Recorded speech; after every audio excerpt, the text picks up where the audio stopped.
আন্দোলন দেখেছেন, জামাত ইসলামী, ইসলামী ছাত্র শিবির 18 কোটি মানুষকে নিয়ে যদি রাজপথে নেমে যায়, তাহলে ওই যমুনায় আপনারা কেউ থাকতে পারবেন না। জুলাই ঘোষণাপত্র তিনি ঘোষণা দিয়েছেন। তিনি আইনি ভিত্তির ব্যাপারে কোনো বক্তব্য দেন নাই। তিনি আইনি ভিত্তির ব্যাপারে বলেছেন আগামী দিনে নির্বাচিত সরকার এর আইনি ভিত্তি দেবে। যদি তাই হয়, তাহলে অন্তর্বর্তীকালীন সরকারের আইনি ভিত্তি নেই। আপনারা যে ভিত্তির বলে বর্তমানে 1 বছর যাবৎ সরকার পরিচালনা করছেন, সেটি তাহলে অবৈধ হয়ে যায়। আমরা পরিষ্কার বলতে চাই, অপূর্ণাঙ্গ ঘোষণাকে পূর্ণাঙ্গ করতে হবে।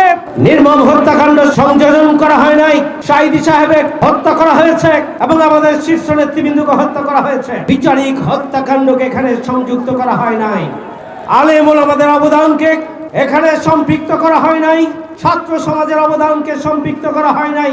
এই ঘোষণাপত্রে প্রবাসে যারা রেমিটেন্স বন্ধ করে দিয়ে এই আন্দোলনের অংশগ্রহণ করেছিলেন, সেই রেমিটেন্স যোদ্ধাদেরকে এই ঘোষণাপত্রে সংযুক্ত করা হয় নাই।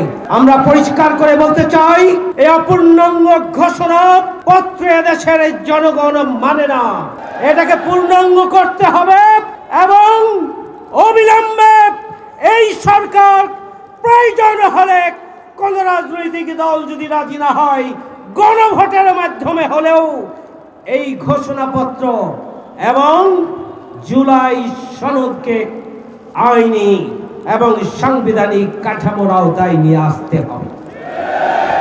সংগ্রামী ভাইয়ের আমার, মাসের পর মাস অন্তর্বর্তীকালীন সরকারের পক্ষ থেকে ঐকমত্য কমিশন তারা মিটিং করছেন, খাওয়া দাওয়া করছেন।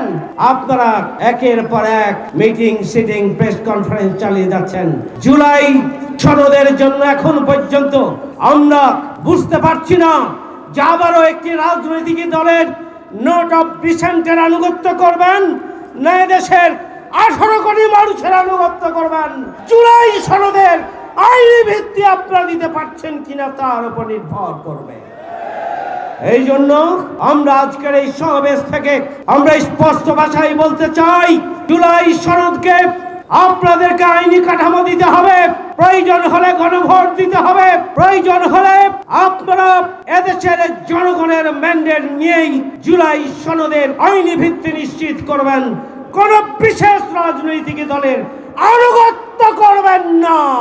যদি করেন, তাহলে আপনারা আন্দোলন দেখেছেন, জামাত ইসলামী, ইসলামী ছাত্র শিবির 18 কোটি মানুষকে নিয়ে যদি রাজপথে নেমে যায়, তাহলে ওই যমুনায় আপনারা কেউ থাকতে পারবেন না। সেই জন্য শেষ পর্যন্ত আপনারা আর জনগণকে বীতশ্রদ্ধ হয় এমন কোন তৎপরতা এবং ভূমিকা প্রদর্শন করবেন না।